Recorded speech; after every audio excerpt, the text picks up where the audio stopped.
Well, good evening, basketball fans. Welcome to high school basketball action on Central Illinois Sports live on YouTube. We're live tonight from Nichols, I do believe. Let's call it Nichols Gymnasium in Griggsville, Illinois.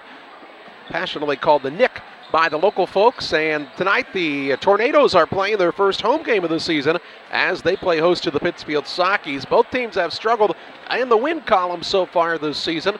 The Sockies enter with a record of 2-5. The Tornadoes are 1-7 on the year. John Hull is alongside. I'm Charlie Hull. Glad you've tuned in for tonight's broadcast of high school basketball action on Central Illinois Sports. The Sockies and the Tornadoes, a long-standing rivalry, and these two teams have had some good battles over the years. And John, usually both of the squads have a little better record at this point of the season than what they have right now. Both are fairly young.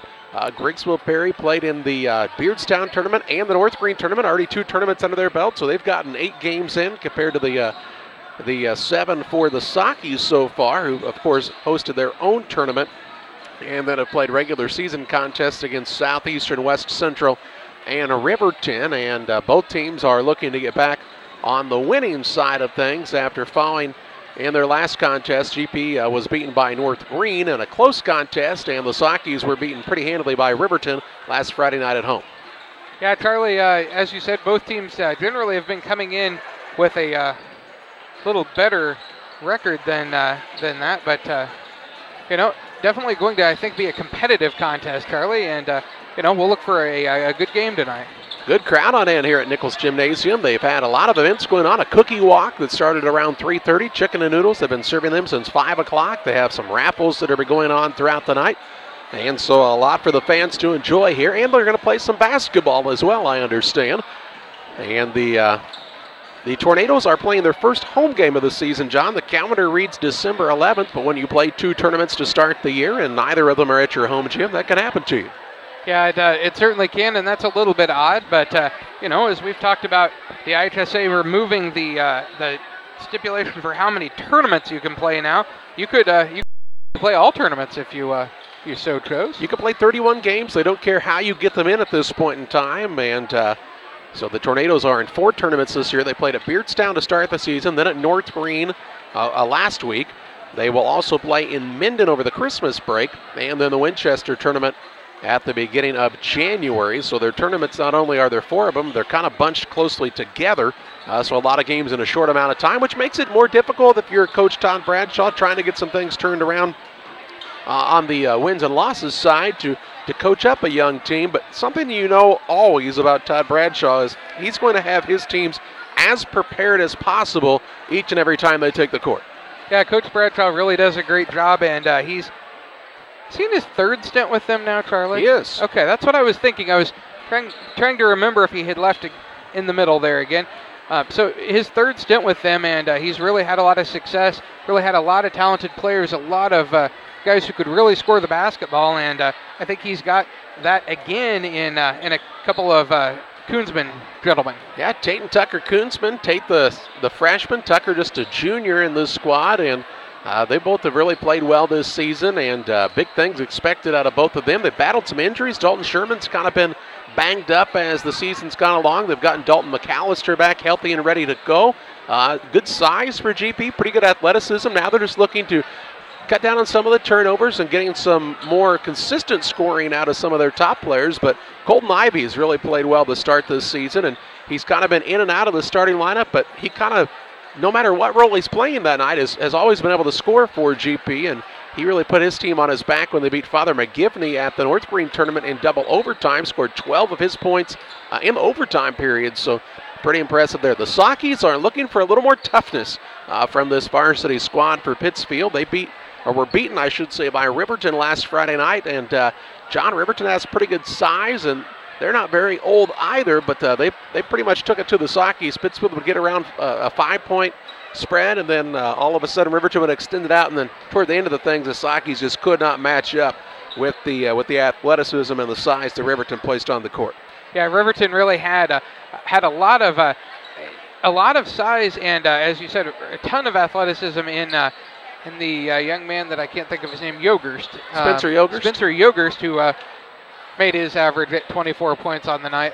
that night. And, you're doing pretty well when you're averaging 24 points a night, and you had a game where you didn't score at all. Yeah, one of those times you were shut out. You would think Pittsfield would have a size advantage in this contest. For the Tornadoes are their players who play a lot at the varsity level. Their tallest player is listed at just 6'1" in Matthew Myers, so they'll be a little bit undersized, will the Tornadoes, but they'll have to be able to defend the Sockies in the paint, where Pittsfield features a 6'6" junior in Will Guthrie and also a 6'2" senior in Isaac Shaw, who both have shown some ability to put the ball in the hoop so far this season. We're here on the pregame show, live with you on Central Illinois Sports. We invite you and encourage you to subscribe to the YouTube page on Central Illinois Sports so you can be notified every time we go live with broadcasts throughout the area during the basketball season and other sports seasons as well.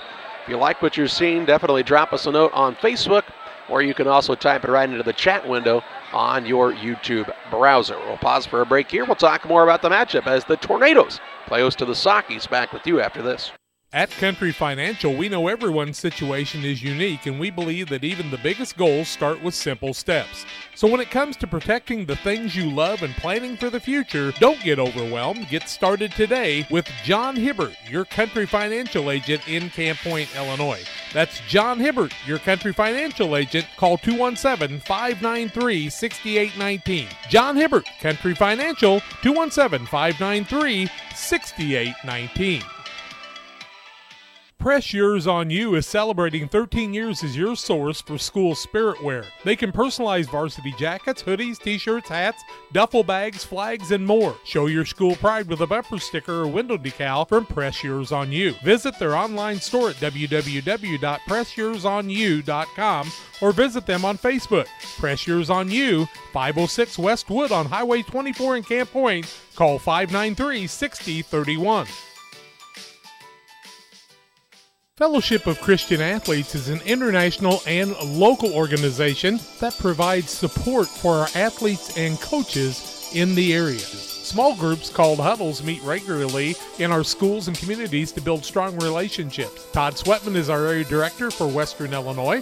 Todd is a longtime educator and coach and also serves as the chaplain at McMurray College. Julie Ross, area rep, is working with Adams and Brown County schools to support coaches and athletes. Jack Hull, longtime radio broadcaster and sports official, is serving with Julie and Todd throughout the Western Illinois region. We need your support as boosters, first in prayer and also with your financial monthly support. You can help us strengthen the huddles in your schools. Contact us at westernilfca.org to find out more and get our contact information. Won't you join us in lifting Jesus Christ up in our schools, athletes, coaches, and communities? Go to westernilfca.org or email me at jhull@fca.org. Get involved in FCA for your youth today.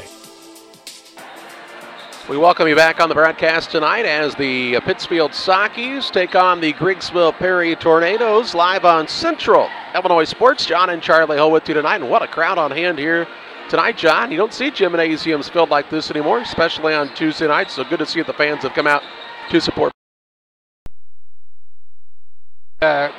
Pittsfield game, Charlie, as the fans are out in good numbers, and still not a packed student section. There's still room for you if you want to come out, get a seat, and watch the game, or sit back and watch it with us on YouTube. We'll also have a broadcast for you coming up on Friday night. The Sockies travel to Whitehall to take on Brett Berry's North Green Spartans in what should be a good matchup. Also, if you're fans of the Tornadoes or the Sockies, you may want to go watch the two junior high teams will match up tomorrow night. They'll play Wednesday night in Pittsfield.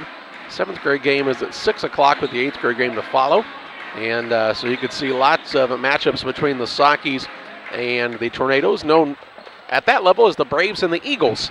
And I've never really figured out how the metamorphosis of an eagle to a tornado happens, but I'm going to... The eagle flies really fast. That's right. Of course, some actual tornadoes in this area here just a couple of weeks ago, and we hope everybody's starting to rebuild from some of that damage that has taken place. And I know the GP community has really supported some of their own, and kudos to those folks for banding together. And I think that's what you see about these couple of communities to make up the school districts for Pittsfield and Griggsville Perry. Is you have a lot of people who are there to support one another, and are here tonight to support high school athletics on the hard court.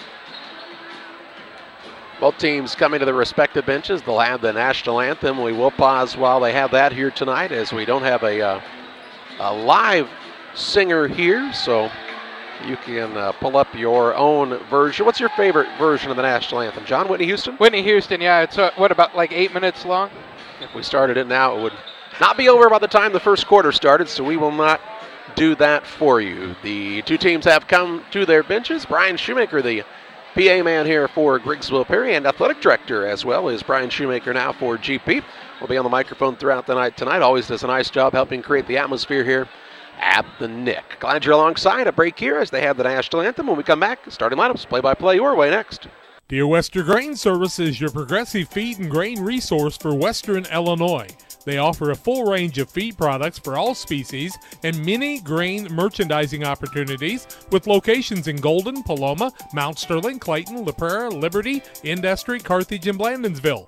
For more information, call Dear Western Grain Services 696-4461. That's 696-4461, or on the web at dearwesterngrain.com. Farmers State Bank of Camp Point, a branch of United Community Bank, wants to be your bank. Their friendly and helpful staff enjoys working with customers to give them the best banking experience possible. They're a full-service bank offering savings, checking, CDs, IRAs, and now offering mobile banking where you can bank from your smartphone. They can handle all your borrowing needs, whether it's home, auto, commercial, or agricultural loans. Contact Farmers State Bank at 217-593-7756. We want to be your bank. Member FDIC. Few things compare to Camp Point Central's fans' dedication to the Panthers. The same can be said about Channel and the farmers they serve. You see, unlike other seed companies, they don't have salesmen. With Channel, you get the advantage of a dedicated Channel seedsman, a trusted year-round advisor who can provide the right recommendations for your fields. It's their hands-on approach that truly sets them apart. Customized service, expert advice, elite seed management products. Find your Channel seedsman at channel.com or contact local district sales manager Matt Hughes at 217-242-8852. Welcome back to the broadcast. They have finished up the national anthem, and it's time to take a look at the starting lineups for this contest. First of all, we'll take a look at the starting lineup for the Pittsfield Sockies. Brad Tomey, their head coach. They're 2-5 of the season. He is assisted by Todd Plattner, Bradley Wassel, Scott Bacon, and Jordan Cawthon. And their lineup tonight looks like this. At a guard is a 5'10 senior, Jonathan Thomas. At another guard is the 5'10 senior, Jack Palmer. And at the third guard is the 6'2 junior, Cooper Priest. At a forward, a 6'2 senior, Isaac Shaw. And at the other forward, a 6'6 junior, Will Guthrie. Guthrie, Shaw, Priest, along with Thomas and Palmer for the Pittsfield Sockies. For the GP Tornadoes, Todd Bradshaw is their head coach. Troy Kennedy, longtime assistant. And their lineup tonight looks like this. At a guard, a 5'10 freshman, Tate Koonsman. At another guard, a 6' sophomore, Cash Kirk. And at the third guard spot is the 5'11 senior, Colton Ivy. Out of forward, he's a 6' junior, Tucker Koonsman. At the other forward, a 6'1 senior, Matthew Myers. Myers, Tucker, and Tate Koonsman, Cash Kirk, and Colton Ivy for the Griggsville Perry Tornadoes. Tate Koonsman, the freshman in the starting lineup. Junior varsity contest was won by Pittsfield, 49-41, in a tightly contested ball game throughout most of that. And we expect to see a competitive ball game here in the varsity contest as well. They've turned the lights off. They're getting ready to introduce the Tornadoes here at the gymnasium.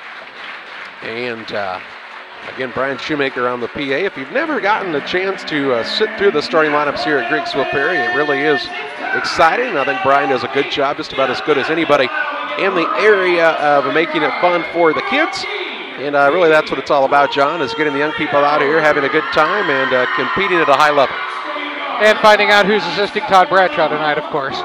That's right, who the other assistants are. There's always a mystery assistant, and usually the officials are from an area that maybe they're not always actually from. We do have a three-man officiating crew here. A lot of familiar faces wearing the stripes tonight. They're really a big need right now for officials, John. At at all sports. And at all levels. Desperately needed, though, on the wrestling mats. Officials have been for a long time, and it's really started to become a shortage in football, basketball, and baseball as well. Also, they really need some good volleyball officials. Yeah, Charlie, we've really seen that. We really saw that this year on the football field, as we had several games in the area that had to be moved to Thursdays due to the inability to get officials on the Friday nights, as there just weren't enough crews around. IHSA.org, you can find out how you can become an official and don the stripes of your favorite sport. It's a good way for you to stay involved in the game past your playing days. It sounds like Chuck Norris is on the coaching staff tonight. Yeah, good way to stay in shape. Some do that better than others at the officiating level. There is that. Well, I mean, just being honest. I'm not being mean. I'm not saying that I'm necessarily what I would call svelte myself. The Tornadoes are in the home white uniforms with the maroon numbers and gold trim. The Sockies are wearing the reds tonight, black numbers and white trim. Well, Guthrie will jump in the center circle for Pittsfield. The Tornadoes send to the center Matthew Myers. Matthew, the 6'1 senior, has battled some knee injuries throughout his career. Good to see him out there healthy for his senior season. The referee steps into the center circle. The tip is up, and it is controlled by the Sockies. Thomas gets it to Palmer, and we are underway. The Tornadoes will come out and pressure the ball. Top of the key, Thomas with the ball. Zone defense for GP, a 1-2-2. Priest gets it on the wing, left side with Kirk out guarding him on the active defense. Now Priest throws the pass to Thomas. A couple of pass fakes near the sideline right side to Palmer. Just underway in the first quarter. We told you the Tornadoes are undersized in the contest, so they come out in the zone early to try to combat that size. Top of the key, Priest. Baseline over to Guthrie. Guthrie, a single bounce, will throw it out to Priest. Couldn't get the shot off, now to Thomas. Thomas with the ball right side to Palmer. Fakes the three. Free throw line to Shaw. Shaw will skip it across to Priest, who fakes the three-point shot. Inside to Shaw. Spins. Lost the ball on the way up. Saved it inbounds to Palmer. He'll attack the rack. Runner up no good. Rebound. Guthrie will lay it up and in. And Pittsfield has a 2-0 advantage on their first trip down the court. 7:09 to play in the first on the Trash Queen scoreboard. Here's Koonsman with the ball. This is Tate Koonsman, the freshman. He'll work at free throw line to Kirk. Back to Koonsman. Koonsman right side to Ivy. Ivy fakes the three to Koonsman between the circles. He'll turn and face it against Jonathan Thomas. Going to try to drive against him. Left it off to Myers. Now on the right side to Ivy against the man-to-man of Pittsfield. 6:45 to play in the first. Ivy in the paint to Myers. Shot up no good. Foul though by Guthrie. And Guthrie will be whistled for his first. That'll be Will Guthrie's first foul and the team first. It'll be to the free throw line. Matthew Myers shooting a couple. 2-0 the score. Pittsfield with lead. 6:42 to go in the first quarter of play. And the first one up is going to fall off no good. Myers, of course, had a couple older brothers who've played in this program, and he's got a younger one still to come. Got to talk to his parents about the unfairness of them being taller than him. Missed them both, and the rebound comes down to Priest. Priest first.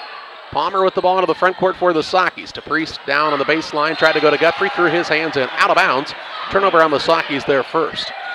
6:33 to play in the first. Guthrie just had to go right between the hands and out of bounds. He was in a good spot to catch and make a move to the basket. Koonsman with it in the backcourt. Finds Ivy. Over to Myers. Down low. Ball knocked away by Thomas and out of bounds. It'll stay with the Tornadoes underneath. Good recovery by Thomas. If he hadn't knocked it away, that would have been an easy layup for Kirk. Inbounds pass comes into Kirk. Speaking of easy layups, that one was pretty easy. And this game is tied at 2. 6:20 to play in the first as Cash Kirk has his first 2 points of the night off of a well-executed inbounds play by the Tornadoes. Into the front court with the basketball is Priest to Shaw in the corner. Priest now to Thomas. Swings it over to Palmer. Palmer into Guthrie.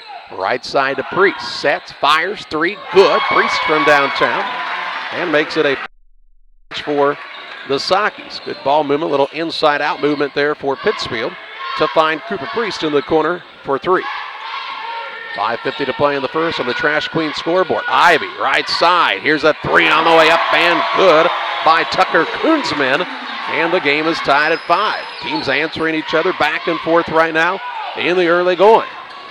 Got through the ball to Palmer. Gets it across to Priest. Priest will look to drive down the sideline. Back out front, Palmer to Shaw. Spins inside. Now he has the ball kind of bounce wide on him. He'll work it back out front. Tipped and nearly stolen away. Ball knocked loose. Run down by Priest right side. 5:20 to play in the first quarter. Game is knotted up at 5 points apiece. Dribbling it out front is Palmer. Near the sideline right side finds Priest. Kirk really pestering things out front. To Palmer left side. Looks to Guthrie. Little quick pass down to Shaw. Took it down to his waist, and the ball was blocked in out of bounds. It'll remain Saki ball underneath. 5:06 to play in the first. Game is knotted at 5. Palmer to inbound. He caught it high that time. If he would have kept it Low open. He'll go to a move. Puts it on the floor. Turnaround shot good. Will Guthrie another 2. Makes it 7-5 Pittsfield. Tornadoes have had the answer so far in this one, and they've got the ball coming to their end of the court. 4:48 to play in the first. Ivy finds Koonsman out front. That's Tate Koonsman. Knifes the lane. Little runner-up as blocked out of bounds, and they'll say it is tipped out of bounds.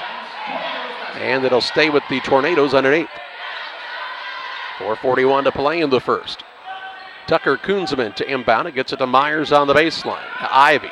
Left side to Tucker Koonsman. Out to Ivy, fakes the 3. Dribble drive, pulled up shot is not going to fall through. Rebound down to Shaw for the Sakis, his first. Outlet pass goes to Palmer. Wants to push into the front court. Finds Priest left side. Looks down low now out to Palmer. Between the circles, Thomas. 4:20.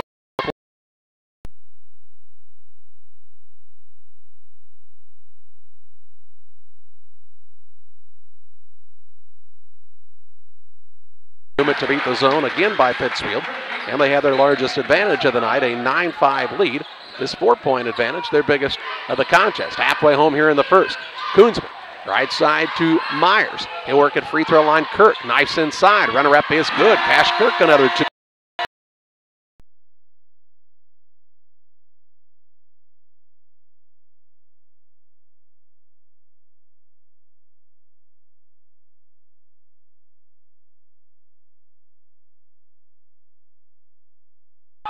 Now on the top of the key, it goes to Priest.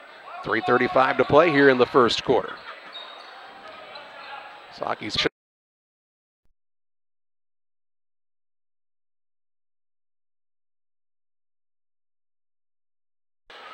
Thomas with the ball now.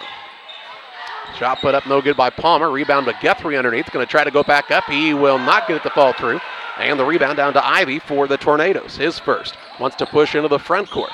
Now he dribble drives inside. Puts up a shot off balance. It's no good. Blocked out of bounds by Shaw. It'll stay underneath to the Tornadoes. Griffin Van Winkle and Cade Tomhave check in for the Sakis. John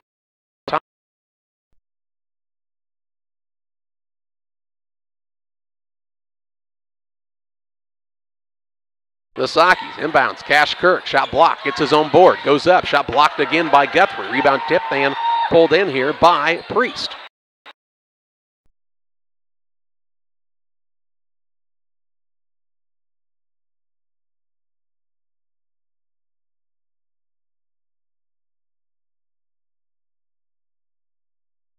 For Pittsfield. 2:53 to play in the first quarter. 9-7 advantage for the Sakis, and they're on the attack here. Van Winkle to Priest. Priest will work it out to Palmer. Palmer looks inside. Lobs it into Guthrie. Guthrie going to kick it out to Palmer in the wing. Dribbles away from a double team. Out top to Tomhave for a 3. Good. Tomhave from downtown, and then a whistle after the shot goes through, and a foul going to be called against Priest. It'll be Priest's first, team second. It'll be ball out of bounds, like the court to go for Griggsville Perry. 12-7 the score, 5-point lead, the biggest of the night for Pittsfield, as Tomhave made his first 3 of the night. Saw Tomhave play in the junior varsity game tonight the entire time. Had not seen that yet this season, but he had a good positive experience there, trying to carry it over to the varsity game. Ivy with the ball, works it out top to Tate Koonsman, to Tucker Koonsman. See if he can get free for a shot here. Tries the drive, finds Tucker Koonsman. Left side for a 3, no good. Rebound, Palmer keeps it alive and gets the board. He wants to. The Priest missed the shot, gets it back, goes down with it, and is fouled underneath. Priest's third rebound. Took the ball down, though, again, and, it's funny. Even guys who aren't very big can grab that one. Foul going to go against Tucker Koonsman, his first, team second against Griggsville Perry. Ball out of bounds to Pittsfield underneath the basket. Into the game comes Shaw, and sitting down is Priest.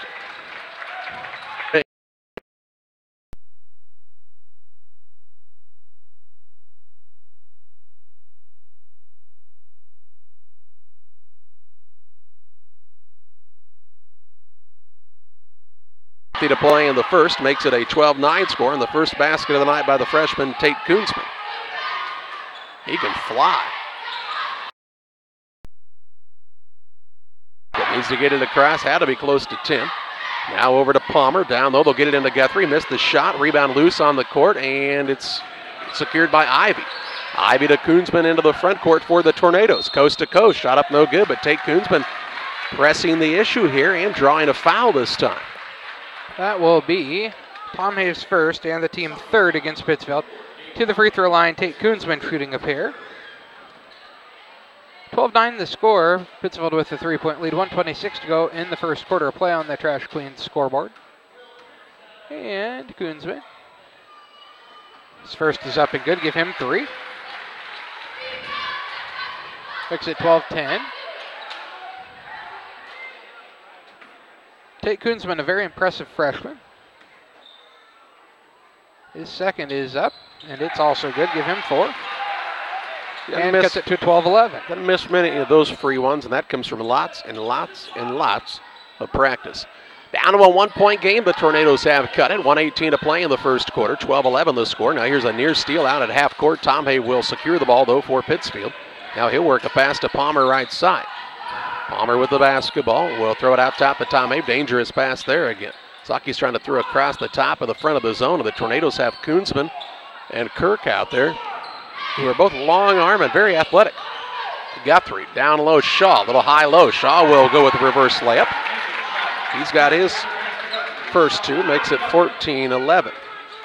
Saki's big men usually do a pretty good job of finding one another. Here's Ivy. Ivy with a dribble drive for the Tornadoes. Trying to get free from Palmer. We'll work it out to Tucker Koonsman. 37 seconds to play in the first. To Tate Koonsman. Going to work on the bounce. He'll work down low to Myers. Myers going to try to body up. Kicks it out behind the arc left side to Tate Koonsman. Off the Tucker Koonsman with 24 ticks to play in the first. Well, the Tornadoes want to hold for one final shot here. They will get the ball to start the second quarter, so a little 2-for-1 opportunity for GP. 15 seconds now. The ball comes free to Ivy. Ivy has a double team coming his way. Needs some help. Throws out of it to Koonsman. Koonsman drives. Right side, Tate Koonsman. Dribble drive to Tucker Koonsman from the free throw line. Set shot good. Makes it 14-13. Palmer will heave it 3/4 of the court. Off the backboard, no good. And that's the end of the first quarter. After a quarter, it's Pittsfield 14, GP 13. Back with second quarter play-by-play after this.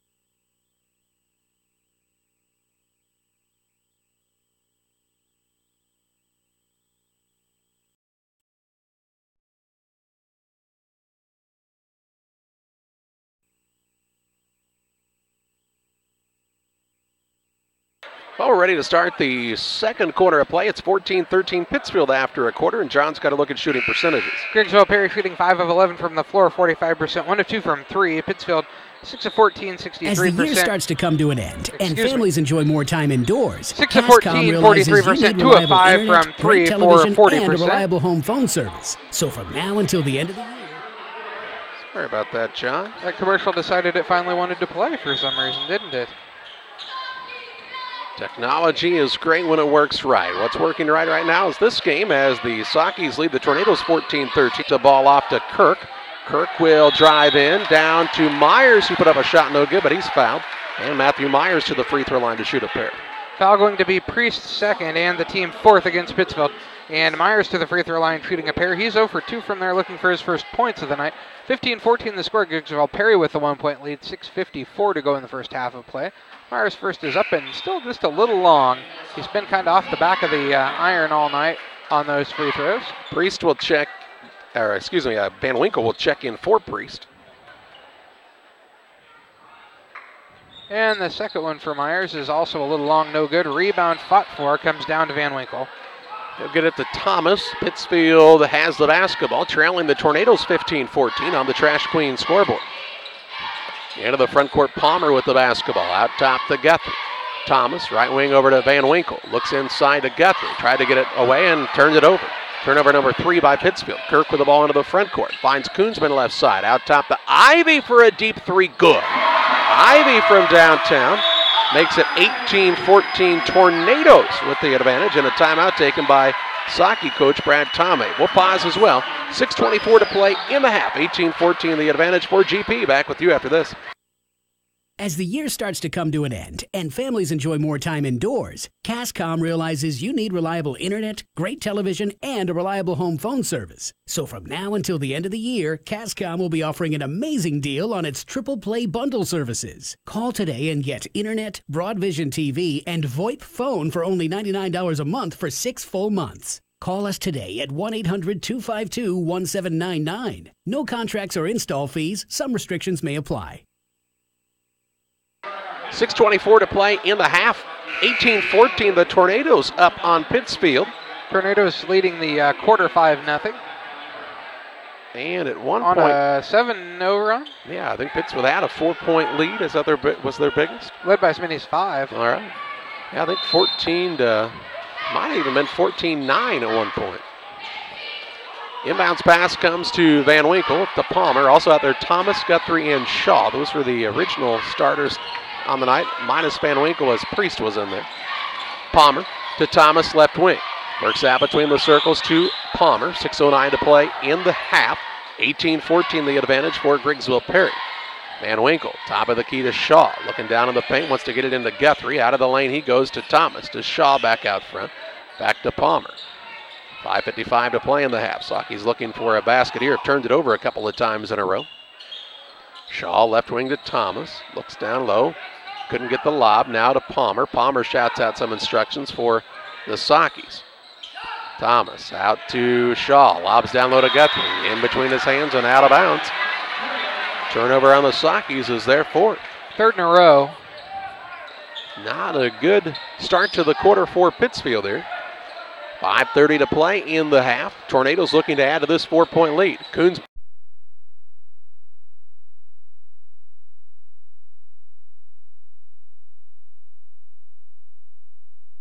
Thomas, and he right back away as he tried to move a little too quickly to Ivy. Spin move, reaches around, and he turns it over. Two teams just turning it over left and right.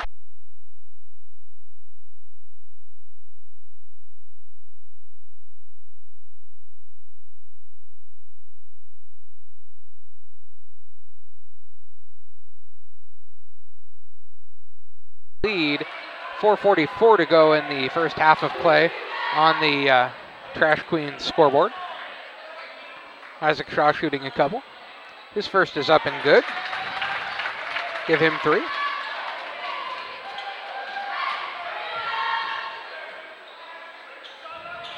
And his second attempt is up and falls off no good. Rebound comes down to Leedy, his first. It's Tanner Leedy into the game for the first time. Ball comes left side. Koonsman left alone for 3. It won't fall. Rebound over the back is Leedy. That'll be Leedy's first, team 4th. Ball to bounds, length of the court to go for Pittsfield. Here comes Dalton Sherman into the game, the 5'10 junior. He will replace Ivy for the Tornadoes.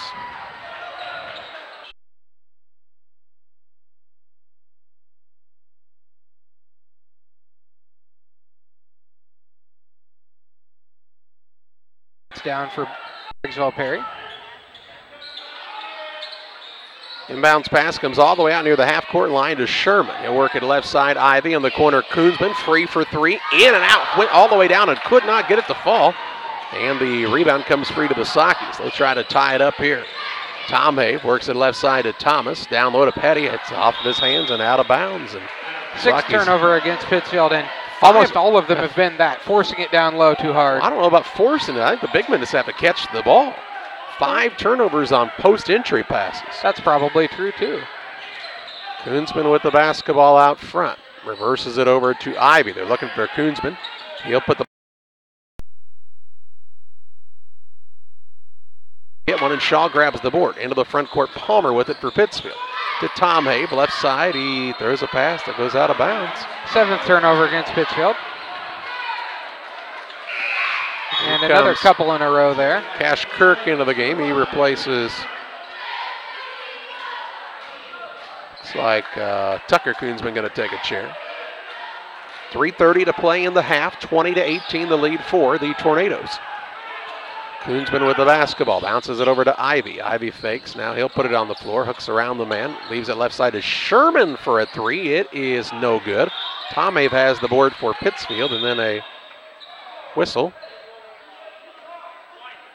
against Cash Kirk. That'll be his second, team 5th. I don't necessarily agree with the call. This It's took kind of a really long time to call it. I don't think his whistle worked the first time. Yeah, I think that might be true. It's that strange moment where I thought I heard a whistle, then I went, well, am I supposed to be imagining things? And then the Or a referee squeak in the floor, or had his hand in the air. 3:08 to play in the half. 20-18 Tornadoes with a 2-point lead. Tom Have skips it across to Thomas. Out between the circles, Palmer against the zone of GP. To Tom Have right side. Palmer, left wing over to Thomas. Looking for the high-low matchup. Now they'll get it to Tom Have out front, to Palmer on the wing right side. Palmer to Thomas. Free throw line, Guthrie. Guthrie will dish it off to Tom Have for a three left side. Too hard. Rebound pulled in by Sherman, his first. Off to Ivy, who will take it into the front court for GP. Tornadoes a 2-point lead in the basketball. Koonsman drives past his man. Rises, shoots from the free throw line. Won't fall. Rebound Jonathan Thomas for Pittsfield. Been a while since either team has scored. Palmer will take it into the front court for the Sockies. Works the ball out between the circles to Tom Have. To Jonathan Thomas, left side. Back to Tom Have, who hit his first three of the night but has missed his last couple. Skip past Palmer to Tom Have. Left wing they find Thomas. Back out front, Tom Have trying to get the zone moving around here. Palmer with the basket.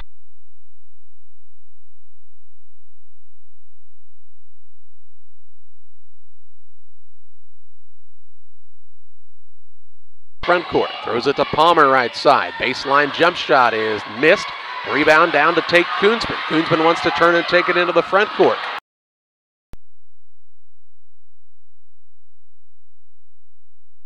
Left side Thomas on the baseline to Petty. Petty looking for some room, off to Guthrie, who banks in a shot. Guthrie with 6.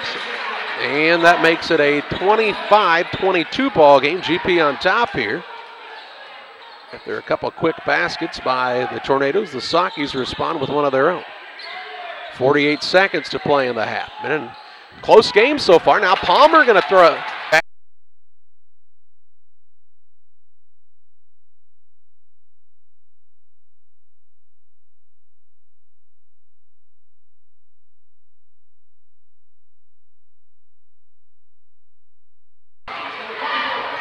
And Petty sits down and Shaw comes back in. I had to look, Charlie, to see if Shaw was in foul trouble, but he is not. He does not have a foul on the evening. Next one up and good by Palmer. Give him 5. Makes it 25-24 GP.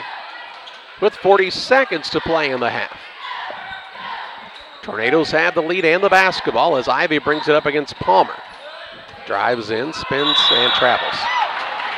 Turnover against the Tornadoes is their 5th of the night.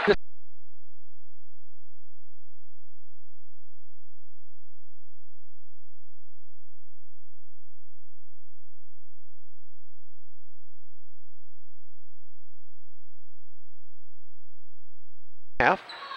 Ball will go in the backcourt to Palmer. He will bring it across to Thomas with 13 seconds to play in the half. The Guthrie left side into Shaw. Shaw will skip it across to Tom Have for a three. It's off the back iron. Rebound down to Ivy. He'll push into the front court. Ivy behind the back, dribbles into traffic, throws one up at the backboard, no good. Guthrie with the rebound as the buzzer sounds. And that's the way the first half comes to an end. It's the Griggsville Perry Tornadoes 25, the Pittsfield Sockies 24. We'll take a look at halftime stats coming your way after this. When you or your family are feeling under the weather, you can count on Illini Express in Pittsfield. Illini Express is a walk-in clinic located on the south side of the Pittsfield Square and is open 7 a.m. to 7 p.m. Monday through Saturday. $75 is the charge and can be billed to your insurance. Children must be at least 18 months old. Illini Express opens 7 to 7 Monday through Saturday and on major holidays 7 a.m. to 11 a.m. Illini Express, a partner of Illini Community Hospital in Pittsfield.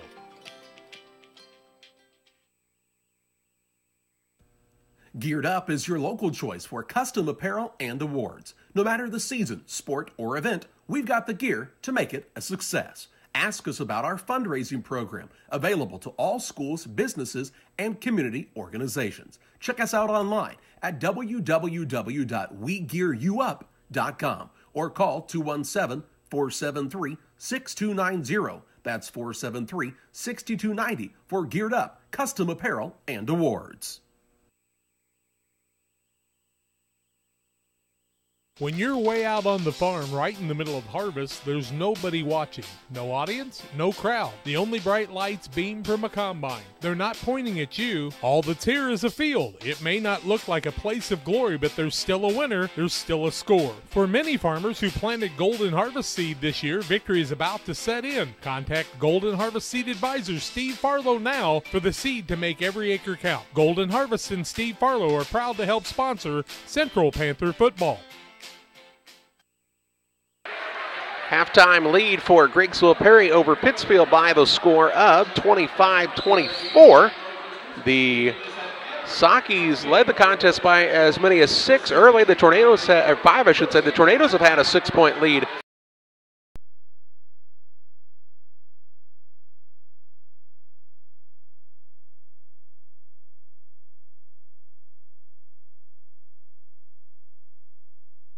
Tied at 2-5-20. All right, thank you, John. I couldn't see that. I had a bad glare off of things here. Fouling situation, 6 team fouls for the Tornadoes, and the only man with 2 fouls was Cash Kirk. And then a single foul against Tanner Leedy. Also Dalton Sherman with a single foul. Single foul in the first half by Colton Ivy. And Tucker Koonsman had a foul. For the Sockies, they've had 5 team fouls. Cooper Priest with 2. A single foul on Cade Tomhave. And then 1 on Guthrie and 1 on Petty. It is a halftime lead for Griggsville Perry. Of your halftime stats, that comes your way. Following this, timeout. Financial, we know everyone's situation is unique, and we believe that even the biggest goals start with simple steps.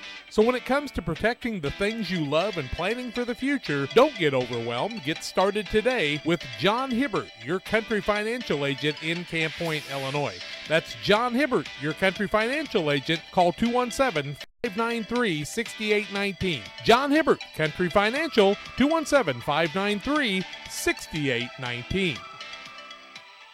Fellowship of Christian Athletes is an international and local organization that provides support for our athletes and coaches in the area. Small groups called huddles meet regularly in our schools and communities to build strong relationships. Todd Sweatman is our area director for Western Illinois. Todd is a longtime educator and coach and also serves as the chaplain at McMurray College. Julie Ross, area rep, is working with Adams and Brown County schools to support coaches and athletes. Jack Hull, longtime radio broadcaster and sports official, is serving with Julie and Todd throughout the Western Illinois region. We need your support as boosters, first in prayer and also with your financial monthly support. You can help us strengthen the huddles in your schools. Contact us at westernilfca.org to find out more and get our contact information. Won't you join us in lifting Jesus Christ up in our schools, athletes, coaches, and communities? Go to westernilfca.org or email me at jhull@fca.org. Get involved in FCA for your youth today. 25-24, the advantage for Griggsville Perry on top of Pittsfield here at the halftime break. And John's got a look at your halftime stats. First for the Pittsfield Sockies, they finished the first half shooting 9 of 21 from the floor, 43%, 3 of 8 from 3 for 37.5%, and 3 of 4 from the free throw line for 75%. Led in scoring by 6 points from Will Guthrie, 5 from Jack Palmer, 3 from Cade Tomhave, also a made three-pointer, also 5 points from Cooper Priest, and then 3 from Isaac Shaw and 2 from Noah Petty in the first half to total out to their 24. For the Griggsville Perry Tornadoes, they finished first half shooting 10 of 23 from the floor, 43%, 3 of 8 from the three-point arc, 30 line for 33%. I just want to point out the Sockies and Tornadoes are shooting the exact same percentage, or very nearly the exact same percentage from 2 and 3. Led in scoring by 8 points from Tate Koonsman and also 8 from Colton Ivy, 5 for Tucker Koonsman, and 4 for Cash Kirk to total out to their 25. Been a competitive ball game. Pittsfield's had some pretty success high-low, but they've had the big men have trouble catching the ball a couple of times, and that slowed some of that down just a little bit. For the Tornadoes, they've not hit threes like they're usually used to doing, John, and have had some pretty good looks. They have. They've had a couple that crawled in and crawled out, and,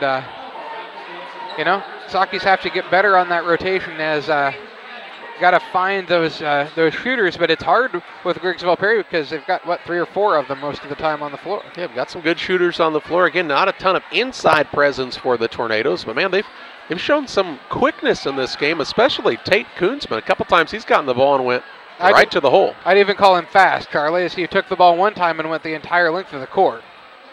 That he did, and both teams in the locker room. GP's come out now. Saki's still in there trying to make some halftime adjustments here. 25-24, the advantage for the Tornadoes. They are 1-7 on the year. They have a double overtime win against Father McGivney. Played North Green very well on the final night of the North Green tournament. Lost to Dupley 57-54 was the final in that game. It was a 3-point game at the end of the contest, and so the Tornadoes are trying to carry that momentum of a close game into a victory into this one. The Saki's are looking for their first win in over a week. Last time they won was against Southeastern at home, which would be now almost 2 weeks ago this coming Friday. So it's been a while since they've seen a number go up on the win column for Pittsfield. Let's pause for a break here. We'll have second half play-by-play. It is Griggsville Perry on top. Sports. Years on You is celebrating 13 years as your source for school spirit wear. They can personalize varsity jackets, hoodies, t-shirts, hats, duffel flags, and more. Show your school pride with a bumper sticker or window decal from Press Yours on You. Visit their online store at www.pressyoursonyou.com or visit them on Facebook. Press Yours on You, 506 West Wood on Highway 24 in Camp Point. Call 593-6031. Dear Western Grain Service is your progressive feed and grain resource for Western Illinois.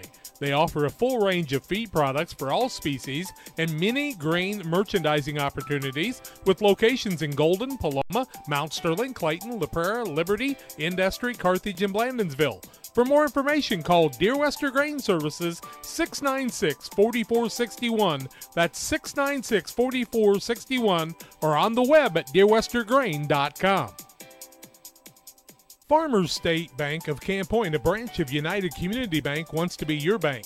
Their friendly and helpful staff enjoys working with customers to give them the best banking experience possible.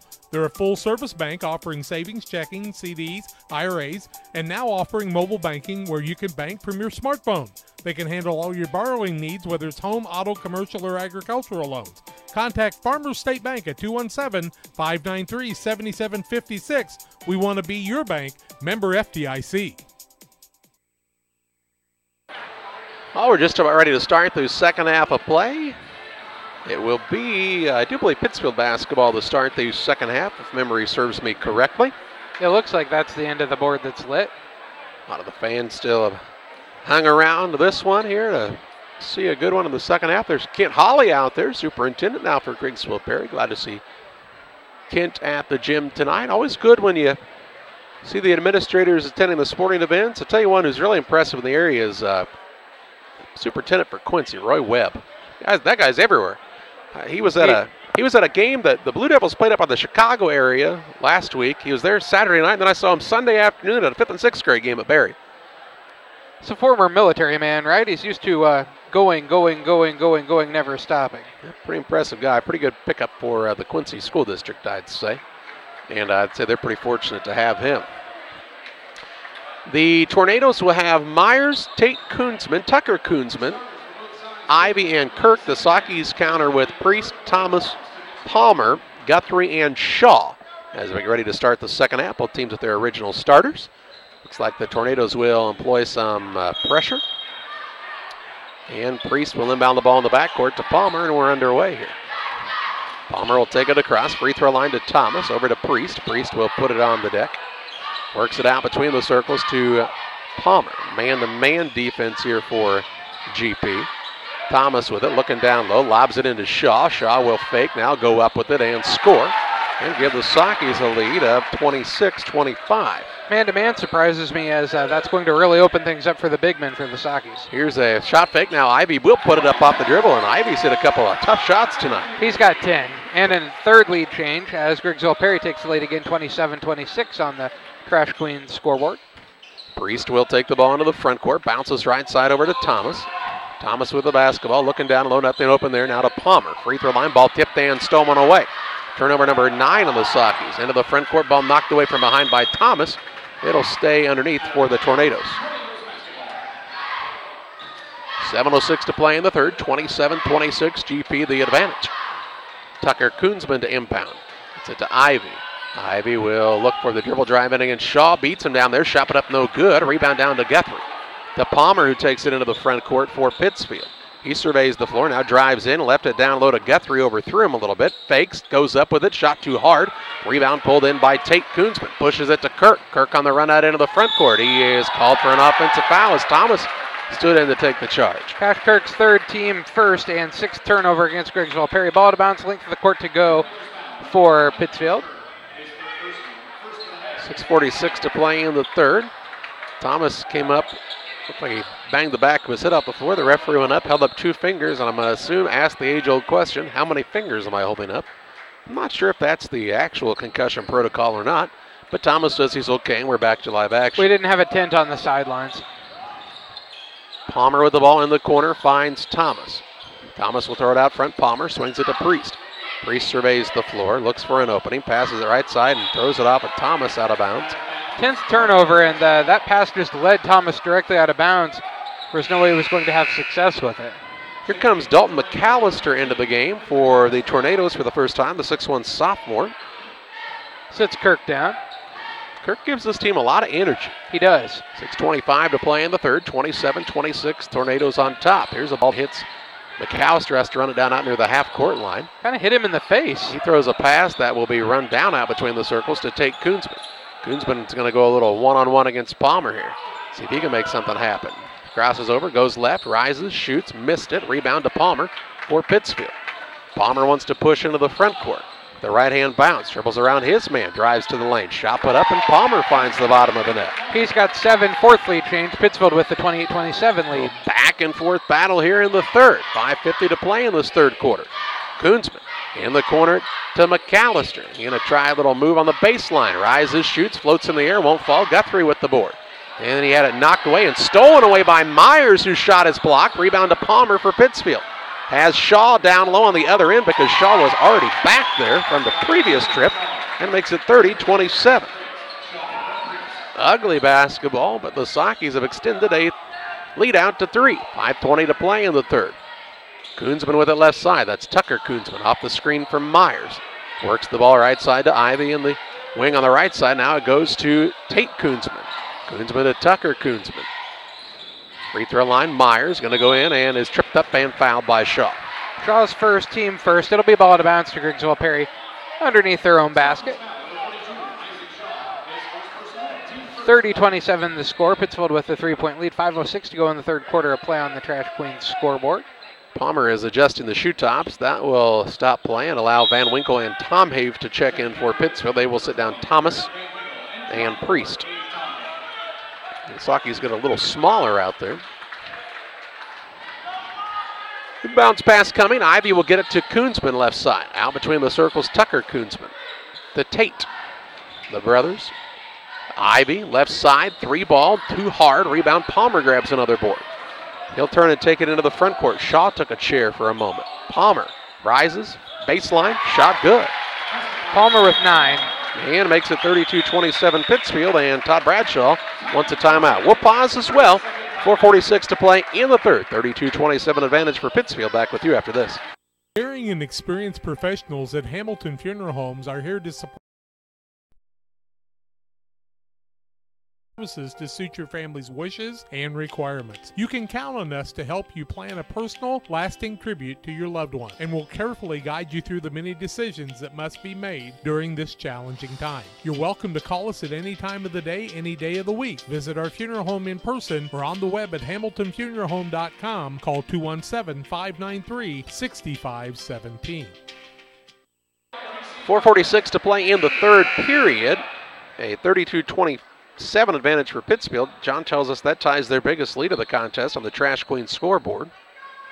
Jack Bombers hit a couple of quick shots for the Sockies. Todd Bradshaw took the timeout. The Tornadoes have it as we're back to live action. Koonsman, right side, Ivy. Ivy works off a couple of screens. Between the circles, Tucker Koonsman to Tate Koonsman. Man goes flying by him. He drives in to the paint, now pulls it back out. Still on the bounce. Works it out to Tucker Koonsman. Really, Ivy and Myers, the only two seniors that see much playing time for this Tornado squad. They are still very young. Here's Koonsman, going to pull up for a three. Good. Tate Koonsman from downtown. He's got 11. With a 6'6" Guthrie in his face, Koonsman knocks it down, makes it 32-30. Palmer with the basketball to Tom Hay. 4:05 to play in the third. In the corner, Van Winkle. He'll work it out to Tom Hay. Throws it down low. Ball tipped. Shaw will try to corral it. Could not do so, and another Socky turnover. 12th turnover, 4th of the second half. 3:58 to play in the third. 32-30 advantage for the Sockies. GP has the basketball. Into the front court with it is Koonsman. Hit a tough three a moment ago, but he fire another to Tucker Koonsman right side. Turns down the three, drives in, leaves it back out front to Ivy. Ivy will dish it to Tate Koonsman. Koonsman off the right-hand bounce. Crosses over, dishes left side. Ivy for three, and the lead good from downtown. Back-to-back trays by the Tornadoes makes it 33-32 GP on the Trash Queen scoreboard. Ivy with 13. Couple of men for GP in double figures, and Ivy and Koonsman. Van Winkle down low to Guthrie. Missed the shot. Got it back. Put it up. Shot won't fall, but he's fouled, and he'll shoot a pair. Foul. Going to go against Dalton McAllister, his first, team second against Griggsville Perry. Guthrie to the free throw line shooting a pair. He's got 6 points on the evening. 33-32 the score. Griggsville Perry with the 1 point lead. 3:19 to go in the third quarter. Guthrie's first is up and good. Here's Noah Petty back in for Pittsfield. Shaw takes a chair. Petty gave them some good minutes in the first half. Next one is up and rolls off no good. Rebound to McAllister, his first. Game is tied at 33 with 3:15 to play in the third. Out top, Koonsman. Ooh, crosses over Palmer right to the rim. Shot up no good, but he's fouled by Petty. Palmer could not keep him in front.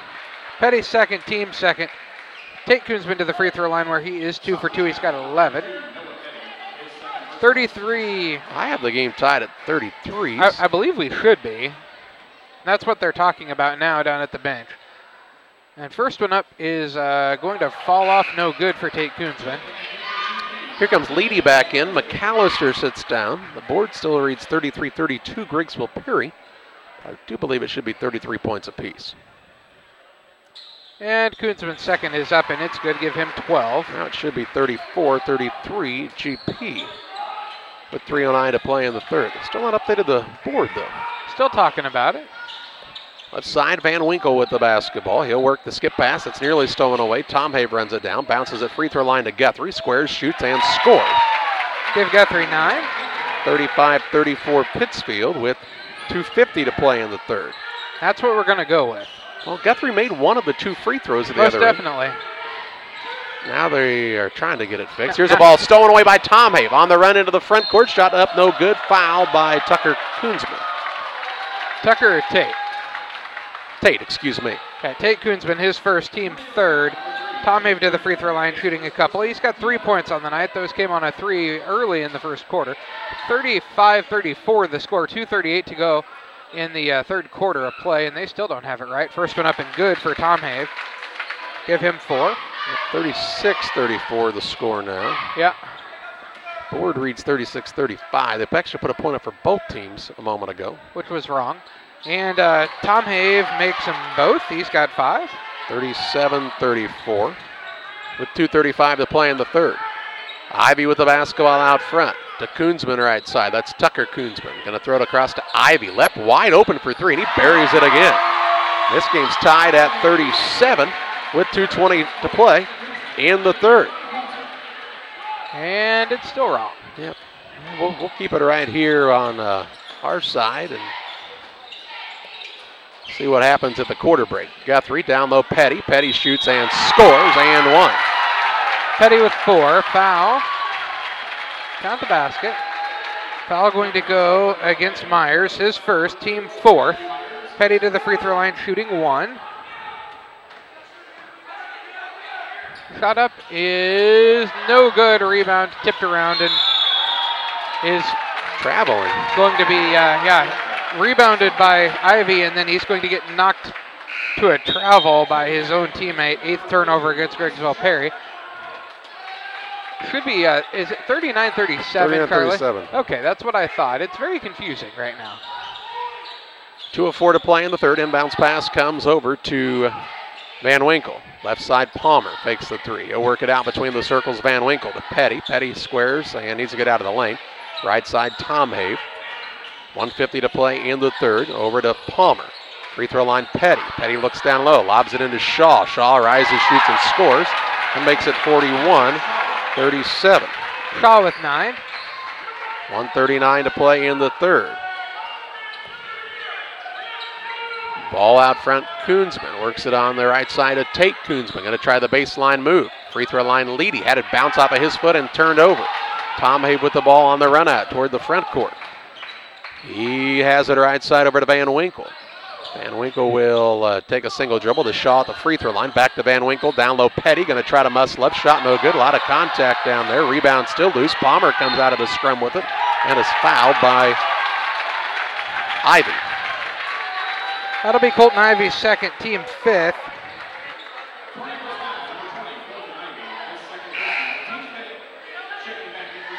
You adding up points real quick? 1:10 to play in the third.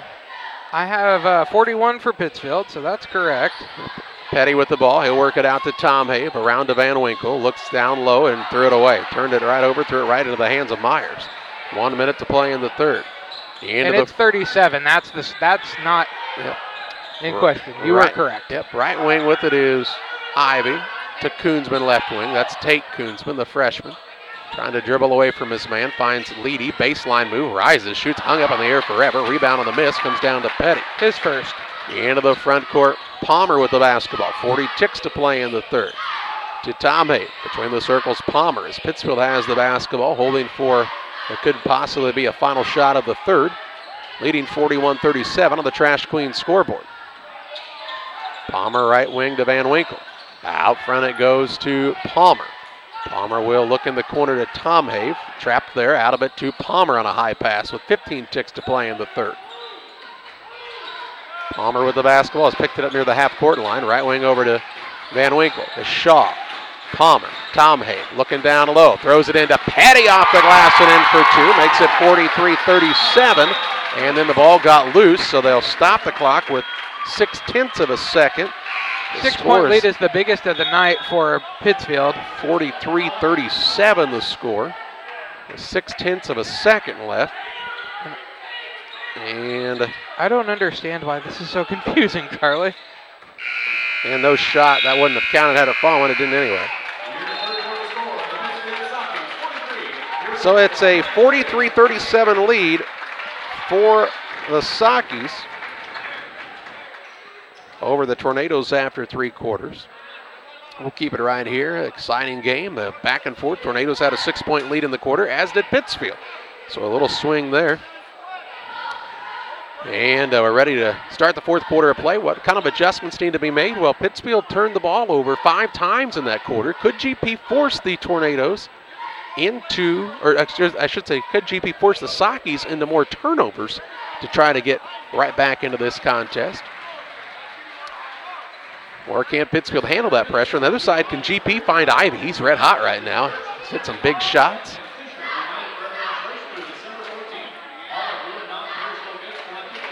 And the books have checked it over, and they're going to go with the score being 43-38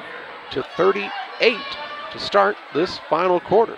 So we will go with that as well. The imaginary man has a point. Well, the Sakis were not credited with a point on a Guthrie free throw at one point.